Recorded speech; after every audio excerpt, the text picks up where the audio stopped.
Hello, everyone, and welcome back to World FinTech Festival India. Now, this is another Power Pack Fireside Chat of the day, where we are discussing the possibilities of the virtual banks in India. The practice of banking has undergone a significant transformation in the 90s.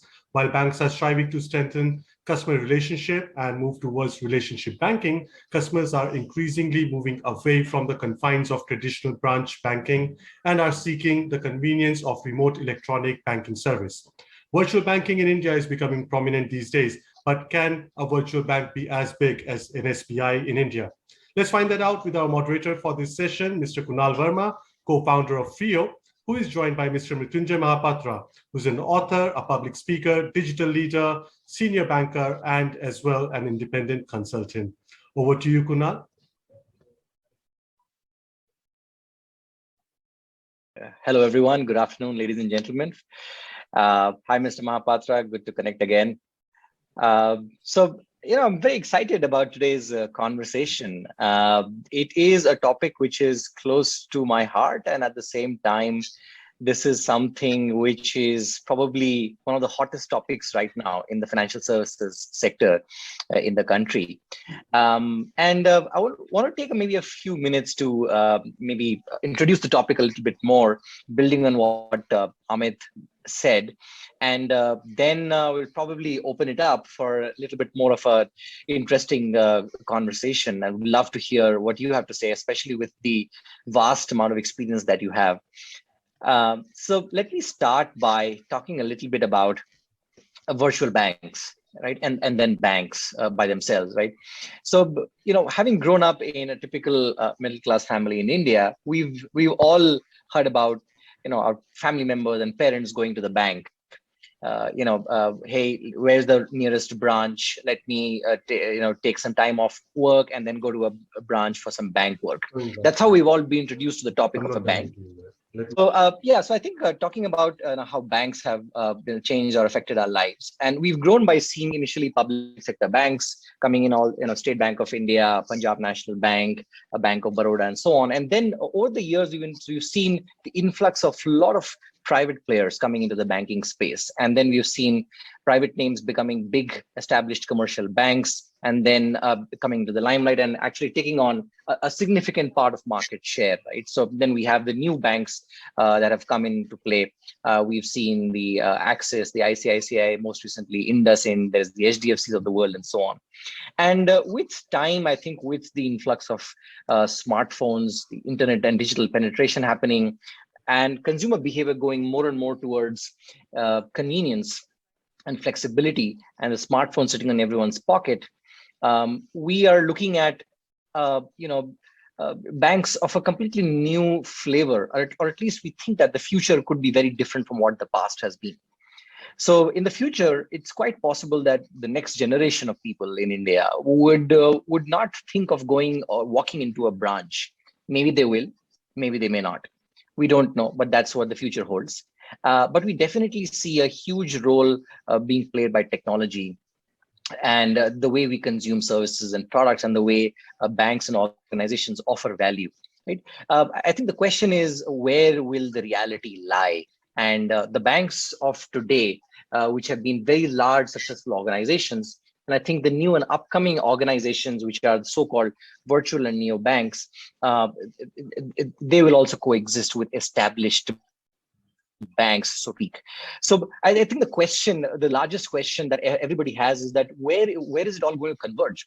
Are we going to have the virtual banks of tomorrow eating the lunch of today's traditional banks?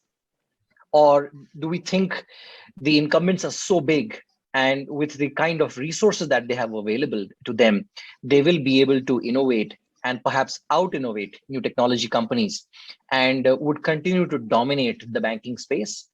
Or do we think there's going to be a reality where there's going to be collaboration and presence of both? There's going to be a combination of very old school banking organizations, modern but traditional banks, which have a significant amount of trust, and then also the virtual banks, or the neo banks, so to speak, of today. Is there going to be a world where all three will coexist? I think that is a question all of us are trying to get an answer to. It's easier to talk about the future. It's very difficult to predict. But of course, Like someone said, entrepreneurship is not about prediction, it's about discovery. So I think as organizations build out solutions, as new companies launch products, we're going to discover what's going to happen. And at some point in time, the customer is going to tell us what they really like. So with that, let me start by inviting Mr. Mahapatra to the chat. And sir, would love to hear from you any opening thoughts, particularly around what do you think is really a virtual bank? And we all understand traditionally what a bank is, but you've seen the evolution of the banking industry and you're seeing the cutting edge changes happening today. What is your view, sir, and what do you think is a virtual bank really? Just if you were to break it down for the layman, for our audience over here, how would you describe it? Thank you, Kunal. I think great introduction. The topic of banking as an image is probably as old as when banking was first discovered or when it was first formalized by the Jews in advanced markets. And what you told that as a boy coming from a small town or from a middle class family, all of us are familiar about the bank branch and the post office. Now, I lived a long time in both US and UK. And during that time, I found that all the major prominent buildings in the high streets used to be banks with solid pillars, giving that sense of trust and security. So how do we define banking? As famously told, banking will be required, banks may not be. And the banks may be going to the virtual space. So a virtual bank will mean different things to different people. First is that what are the cultural elements, or what is the technology maturity, or what is the regulatory stance will define a virtual bank in that particular ecosystem. And it is likely that there will be multiple ecosystems. Second, virtual bank will not be an either and or. That is, whether a bank is doing partially manual transaction and partially virtual transaction. In my view, a virtual bank is one where the channel discretion will be left to the consumer, that being the customer, or in case of end-to-end digitization, to the employees who are orchestrating and delivering the service. What we call in common parlance, marketing parlance, the brokers of banking service, whoever, whether if it is a bank branch, it will be the employees who will be the broker. If it is a franchisee model, it will be the agents. If it is a correspondent model, it will be the other thing. Third important thing is that how digital process is aligned with digital technology and digital governance model.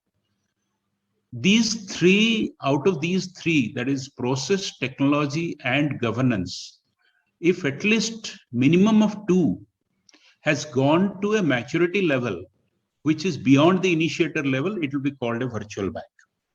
So in sum, to answer your question, in a few words, without going into a lot of explanation, I believe that virtual bank will be multimodal. Virtual bank will depend on primarily on process and technology rejigging along with governance of delivery. And third, it depends on the stance of the regulators and readiness of the infrastructure to host a virtual bank. Excellent. I think very well said. You're absolutely right. I think banking is essential, whether the banking happens through banks of one format or another will depend on how the world evolves in front of us. It's very interesting. You mentioned about a multimodal format, right, for banks. Particularly, you talked about process and technology and governance. So if I were to maybe dig a little deeper on that, right? So There are different banking technologies, obviously, and we're looking at different elements of a bank also, right? So a traditional bank has, for a consumer, I walk into a branch and I'm maybe dealing with savings account, or I'm, let's say, dealing with the loans department, or maybe with the wealth department. So for a consumer, it's very opaque in some sense. As long as it's convenient, that's what I care about. But if I were to go behind the scenes and look at the dark and complex world of technologies which keep changing faster than anybody can keep up with, what do you think are the key banking technologies that make for a digital bank? Right, we talked about different different things, like obviously there are different channels, but what do you think are some anchor banking technologies, or what should we be looking at when we say that this is key to be called, let's say, a virtual bank or a technology driven organization as far as banking is concerned? Any thoughts on that, sir? Kunal, good question. First is that, as you rightly told, what goes behind the front line is generally considered a black box, what the bank does with. But I believe that 3 or 4 things, its adoption and its maturity, will define whether the banking technology or the basic foundations are there for a bank to be at least calling itself a virtual bank. We used to call it SMAC technology, the ability to communicate, bank, and provide banking services on social media. That is the S part of it. M is the mobility part of it, whether on the go, wherever, whenever, and at whatever time that the customer intends, and whether there is a seamless portability of banking services from one endpoint to the other. This is the second one. Third one is the ability of data and analytics. That is the A part of it, analytics. Whether the customer behavior has been sufficiently analyzed to propel a recommendation engine without waiting for the customer to articulate and express, which many times the modern day customer, especially the millennial customer, may either be unable or loath to do it. The ability of the banking service provider to analyze past behavior to make recommendation is going to be one of the foundations of the virtual bank. The next important is the ecosystem collaboration. Going forward, I don't see in near future the clearing settlement, which is, as we know, banks have 3 clear functions: deposit taking, loan providing, lugging money from one place to the other, which translates at the end into clearing and settlement. That is how you have a correspondent banking system and how you provide it. Out of which, all the 3 are likely to be dependent on how collaborative you are, which we call a service layer, and ability to efficiently manage what we call appification, which includes having an application ecosystem and having a lot of APIs which they can expose to the partner ecosystem and can consume from the partner ecosystem. So in addition to the medium, which will be social media, mobility, the other thing is that, cloud, 5G, and in India, the ability to leverage the optical fiber backbone, which has been laid even to the last panchayat system, or the last mile connectivity has been ensured with robust bandwidth, and working with those agencies to deliver applications, services, payments, e-commerce through the mediums like social media, mobility. will be the core banking technologies, which will be used for next 5 years in the list. And 5G, whenever it is ready, there is a tussle we know that is playing out between Huawei and others, and chip manufacturing has suddenly become a little short, where mobile phones, of the new generation will be delivered.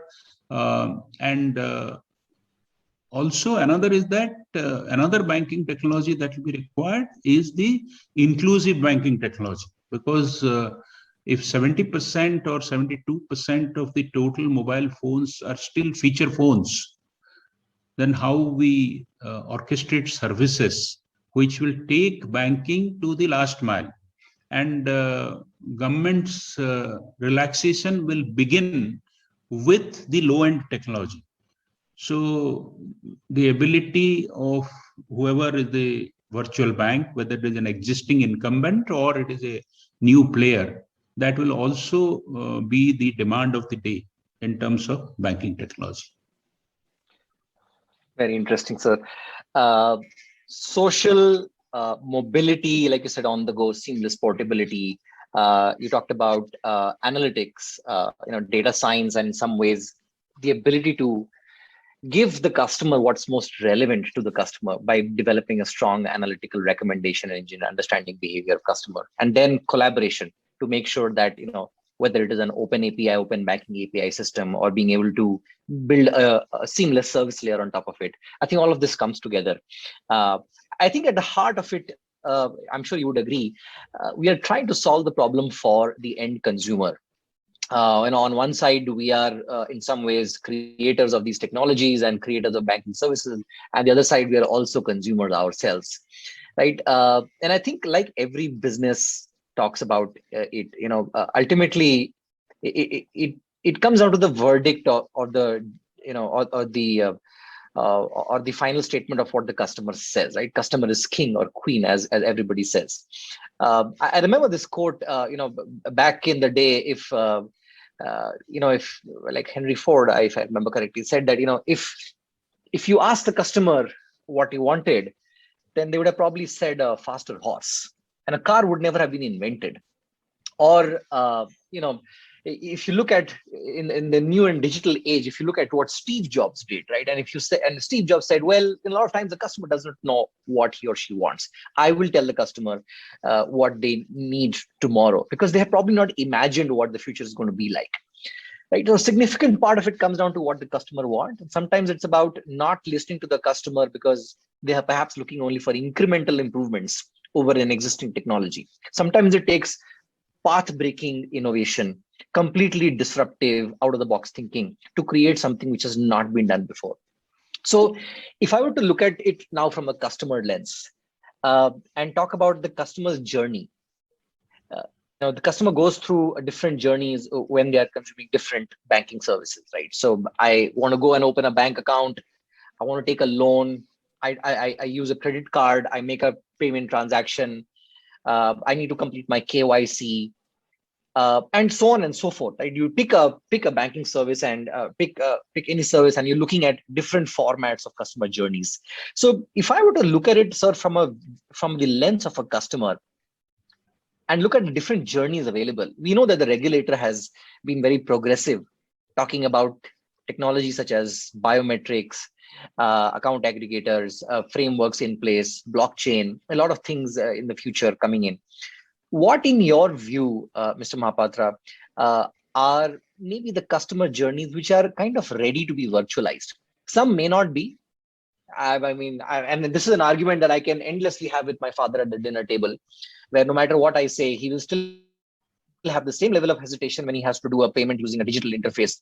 And when it comes to me, I will avoid going into a bank branch no matter what. I will want to do it through my smartphone. So two customers, competing mindsets, but ultimately the customer journey has to be fulfilled no matter which avatar you're looking at. What, in your view, sir, are the customer journeys which are today ready to be virtualized?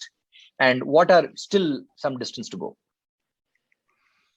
Well, I think what you mentioned initially only answers your question. First is that this conflict, that whether IT should show the way forward, or consumer or the business should show the way forward. In my long experience in the corporate sector, I think it is both sides collaborating with each other. IT knows what are the possibilities. IT knows what are the technologies which are ready to be deployed. Business is not probably aware. And so what will happen is that in the journey of what we call enterprise architecture or enterprise business process reengineering, it has to be a collaborative thing in which, and this is one thing that I always tell about the advancements that have been made in some of the developed country, is a seamless transition of roles between academia, industry, and the government. In US, for example, you can today be Treasury Secretary, tomorrow you may be teaching in Harvard Business School, day after tomorrow you may be chairman of Goldman Sachs. So in India, that kind of transition is not there. So this kind of watertight compartments are playing out. I believe going forward, this is happening in a smaller way, but even in the informal channels, this is a must for preparing different customer journeys in the banking sector to be channelized. Second thing that you told is about type of innovation. I strongly believe that there are three basic types of innovation. One is incremental innovation, which you told. Second is disruptive innovation. And when incremental innovation has reached a state of escape velocity, they must be put into platforms. And creation of platforms, such as something has been done in SBI called YONO, or somebody has done something else also. Creation of platforms where multiple customer journeys could be aggregated for consumption and orchestration in a way that will define the innovation. You told about customer journey, very interesting concept. I will not give any straightforward answer as to which of the journeys are ready to be digitized, but let me, and for our viewers, let me provide some kind of a process roadmap so that it becomes clear. Customer journey digitization at the foundation level requires customer journey mapping. And this mapping, if you are extremely thorough with it, probably you will be able to find ways to do end-to-end journey digitization or virtualization. I'll give you an example of a home loan. Let us say somebody wants to take a home loan. Not very long back, we used to think that home loan journey consists of a customer approaching a bank or getting onto a platform, let us say bankbazaar.com or whatever, and able to compare interest rates and loan to value ratios. Somebody gives lower interest rate, somebody gives higher tenure, effectively lowering the interest rate or effectively postponing the risk. And somebody gives 85% of the total amount, somebody gives 60% of the total amount. Those used to be the limited variables with which customer was supposed to decide. But when we were doing, in my 2 avatars as a CEO or something like that, when we were trying to do this, we found that customer journey probably begins with the place where customer thinks of buying the house,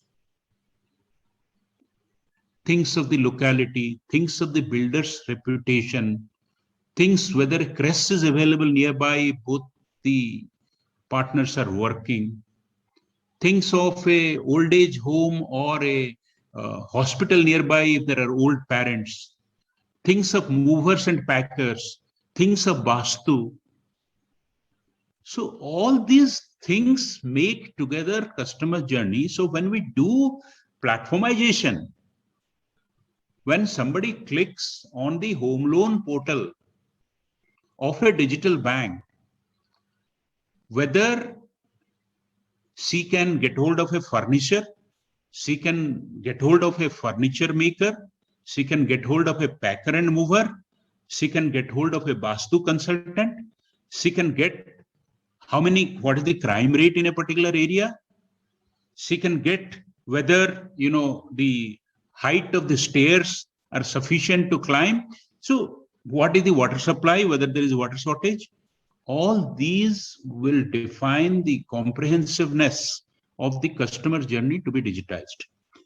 So in my view, there are short customer journeys, such as an account opening, such as a KYC, such as you changing your address, such as you are asking for an additional checkbook, such as you are doing a small e-commerce, one transaction, those are ready because those are not very complex.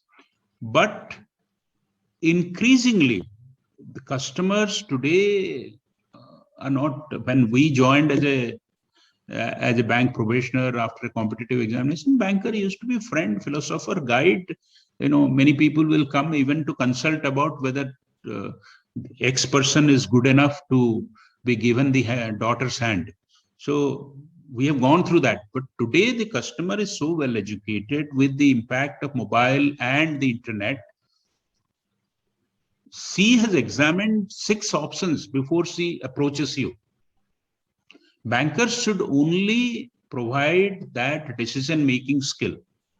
So I believe that going forward, customers will need decision support, customers will need analytics, customers will need empathy and understanding of the journey which she is about to undertake.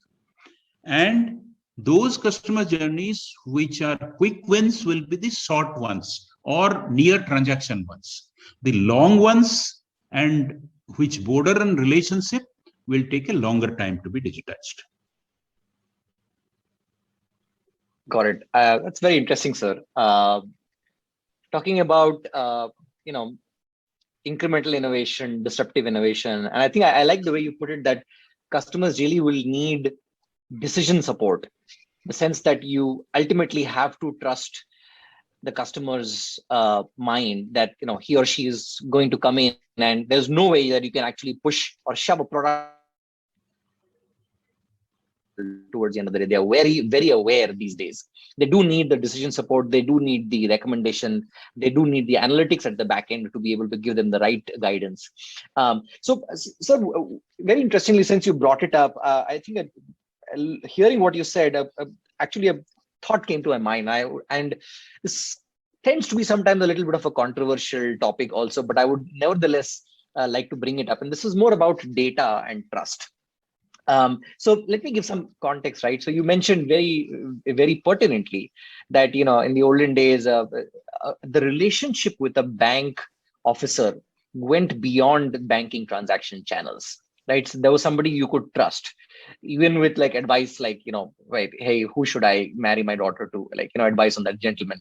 And I think today that has manifested itself in different ways. And I think, I don't know, but I feel that there is a certain aspect of our lives which is pushing us to be less and less trustworthy of larger systems and more, I would say, overconfident sometimes in our head as consumers, right? For example, if my kid is unwell, before even I reach the doctor's place, I have already Googled like 20 different things.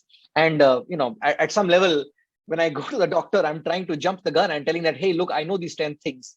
And the doctor is looking at my eye and saying, well, you're trying to be a search engine doctor or a Google doctor. But I think it is stemming from the fact that at some level, I think because I have so much information available to me, I don't need to rely so much on others. And my trust on others goes down as my perception of self-knowledge goes up. I think as a customer, I know more than I really might be knowing. But this obviously has a different side to the coin, which is the actual availability of data. right? So how much data of mine is sitting out there? Whether it comes to, let's say, a medical transaction or a banking transaction. And if a bank or a hospital knows so much about me, is that the right way to go about in the future? It's a fine line.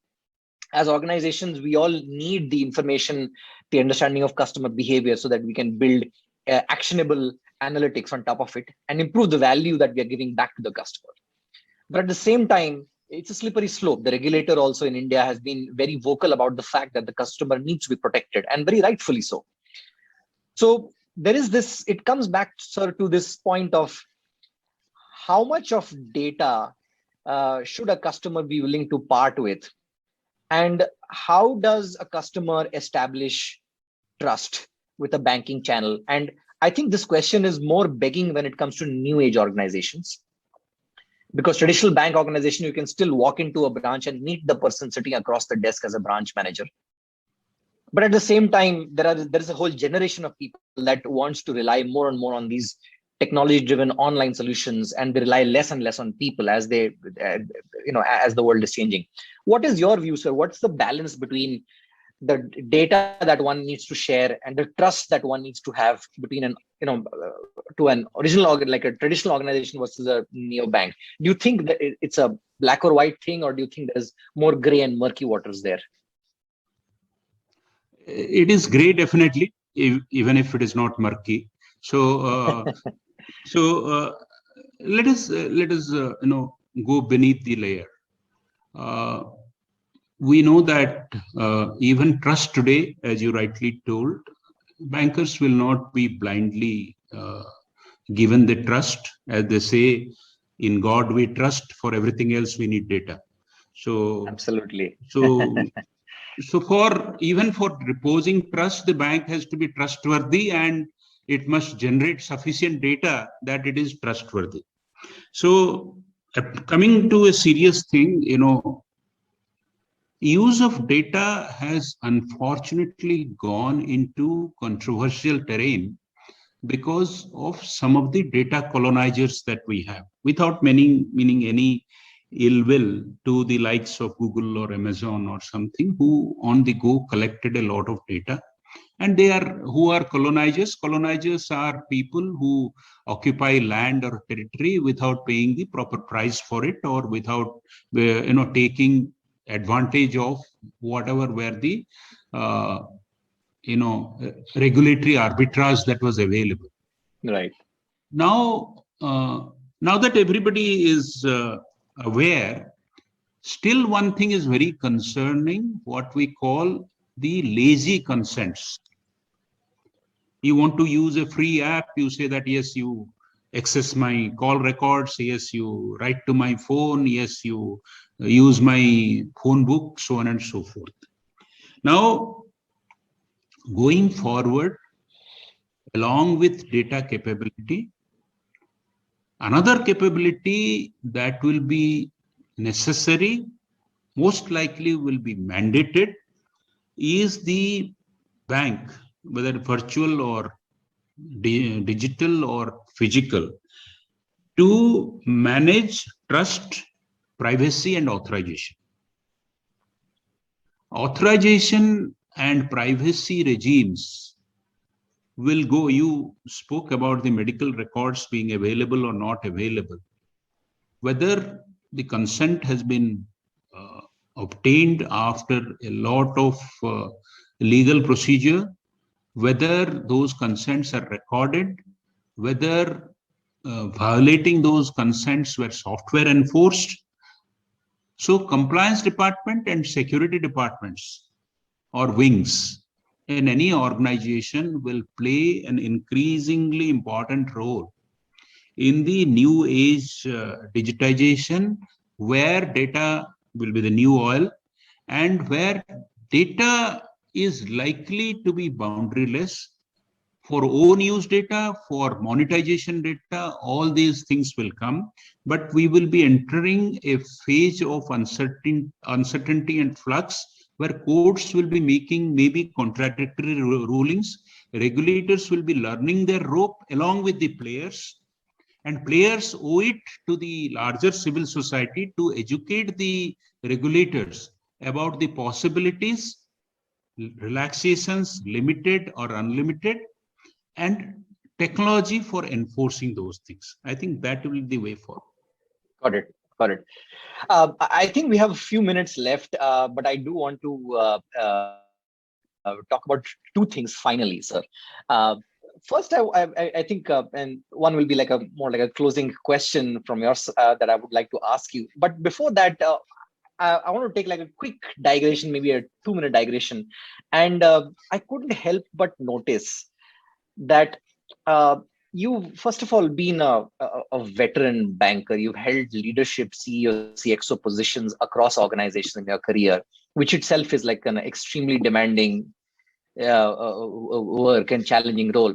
But on top of that, you have been able to create time in the same 24 hours that have been allocated to all of us and do a whole bunch of other things, which includes being a publisher, being an author, being a speaker, being a violinist, and heavily into Indian classical music, and at the same time taking care of your health and leading organizations, leading committees.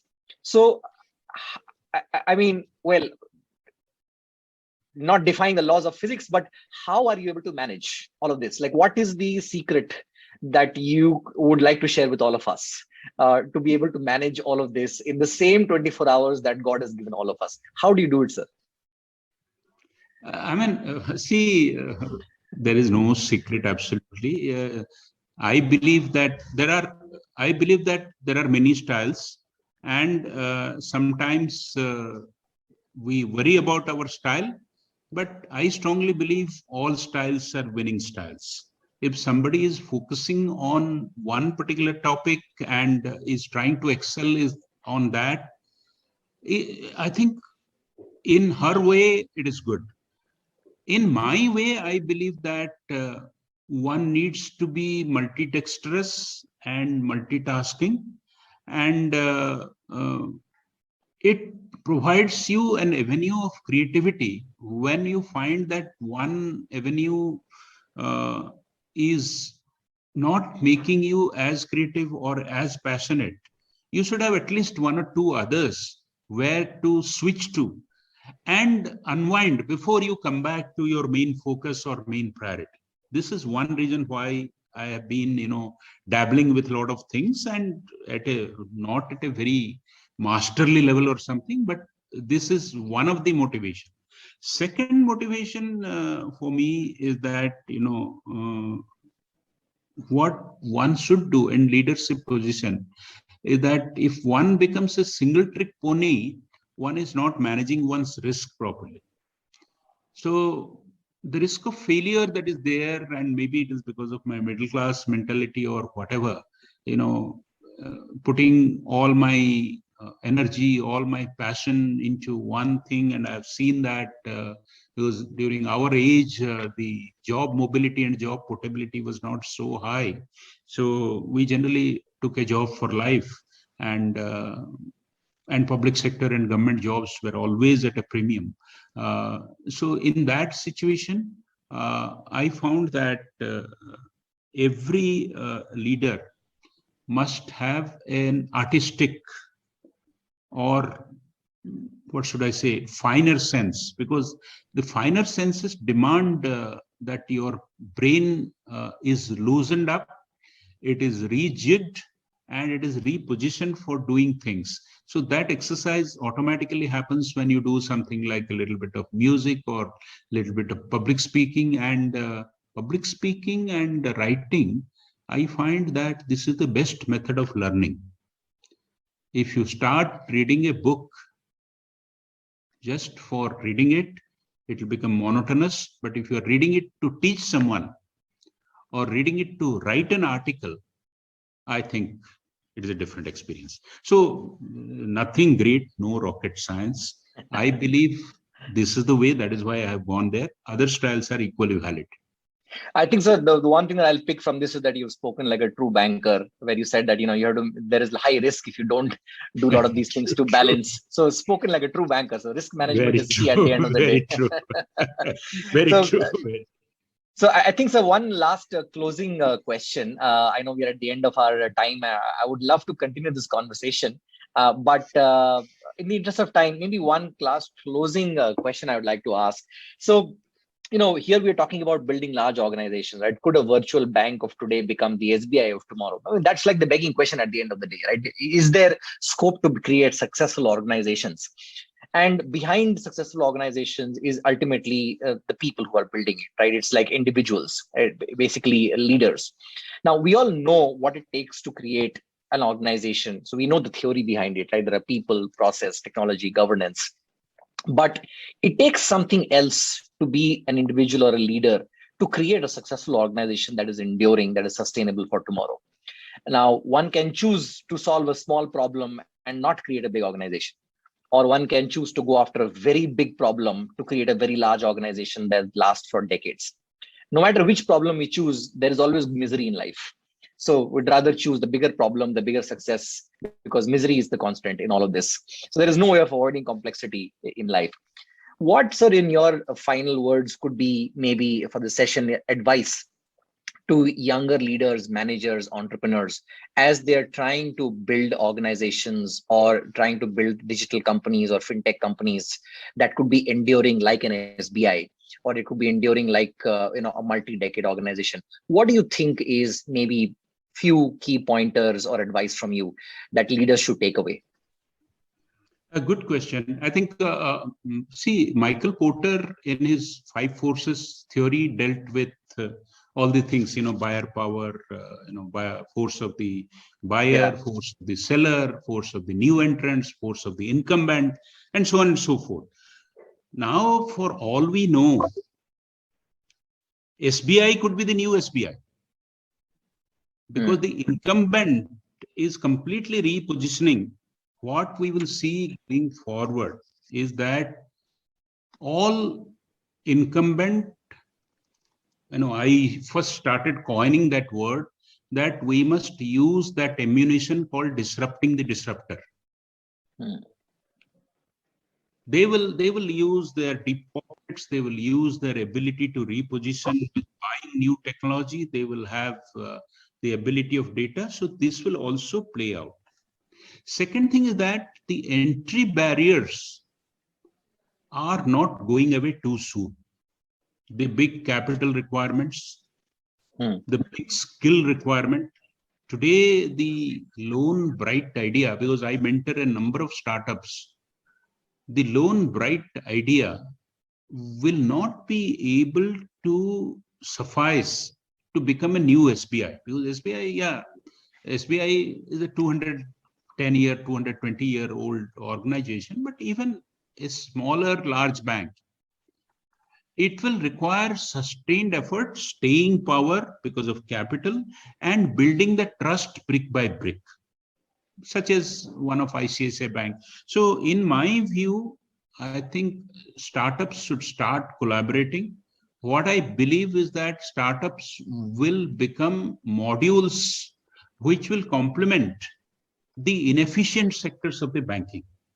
So both will coexist. If the customer acquisition is inefficient and the customer acquisition of a neobank is efficient, then both will join each other to provide customer delight and larger societal service.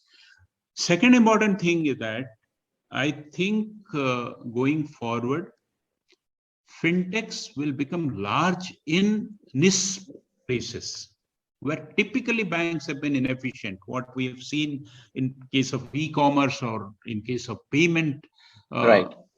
But I believe we are looking at least a decade of coexistence in the hybrid mode.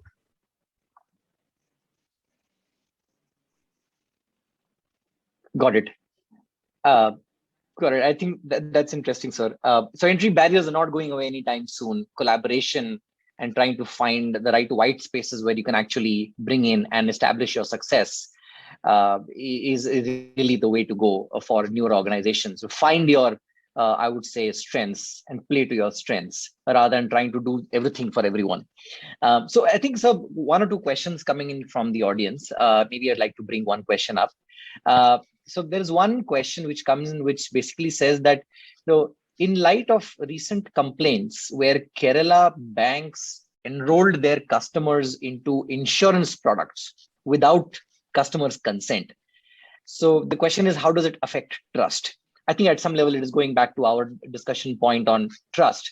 But obviously, I think for the audience who's asking this question, obviously trust gets breached. But any specific thoughts, sir, on the fact that, to your point, at some level there is lazy consent, at some level there is like a forced product push happening. How do you think, sir, it affects trust, or any thoughts on that? It impacts trust big way. And I don't know which Kerala bank is this, but I think they have not read the writing on the wall. This happened with SBI Life probably 6 or 7 years back. There was big time accusation that there is mis-selling, overselling, forced selling, because the branch network, even today, I think is very, very obsessive about cross-selling. Right. How to sweat the existing HR assets, and how to sweat the existing digital assets, and how to sweat the existing branch physical asset. That has been playing paramount in the managements. So as a result, so there are a number of steps. It has impacted. To answer the question unequivocally, any amount of mis-selling or any amount of forced selling impacts the trust that banks, which earlier earned the trust because they thought that customer trust is paramount. Today, they are willing to dish out a lemon for a few rupees of cross-selling income. So obviously this impacts the trust, but now there are good protocols where callback happens from an independent agency, where the policy buyer is asked whether you bought it on your own accord or whether somebody pushed you. This is recorded. IRDA is monitoring, because I was also in the Insurance Regulatory and Development Authority. The regulators are very, very tough on any kind of forced selling. So I hope that this dent in the trust will soon be the thing in the past. Cross-selling will remain, which is to consumers' advantage. Right. Of course. But it has to be done in a compliant manner. Got it. Okay, I think that's all we have for the time. I would maybe just take a minute to close this. Thank you, sir, so much for patiently answering the questions, and also patiently hearing me out on my thoughts. I think some very interesting insights for all of us from this session.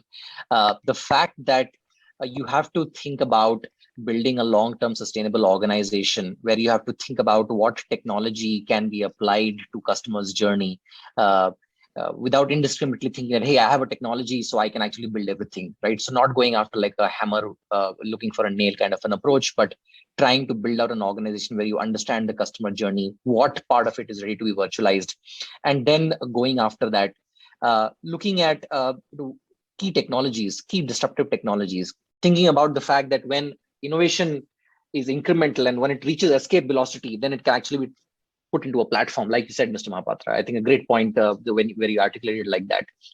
And I think you also mentioned that some of the transactional journeys of a customer when they're consuming banking service, that they might be easier to digitize, and some more complex fundamental journeys might take a little bit more time because it has the fabric of trust built in. It has the fabric of human interchange also built in over there. And like you said, 4 critical aspects, right? You said social, you said mobility, you said analytics, and then collaboration. I think some very key aspects to building a bank. Well, thank you so much, sir. Whether a 200-year-old bank will continue to be as popular for another 200 years, or will have completely new avatars of banks in the future, that remains to be seen. I think the good thing is that India has a lot of sharp minds, and thankfully, a lot of these minds are being applied to the right problem. So whichever way the organizations build out, at the end of the day, I believe the consumer wins and they get the best product and services. and the regulator is thankfully very progressive and protective of the consumer. So I guess that aspect is also well taken care of. Hopefully looking forward to more interactions and insights with you in the future, sir. But thank you so much. It was lovely chatting with you. And thank you so much for the audience for patiently hearing us out and for the questions. Thank you, sir.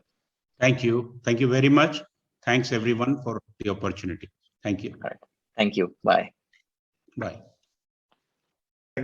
Thank you, Mr.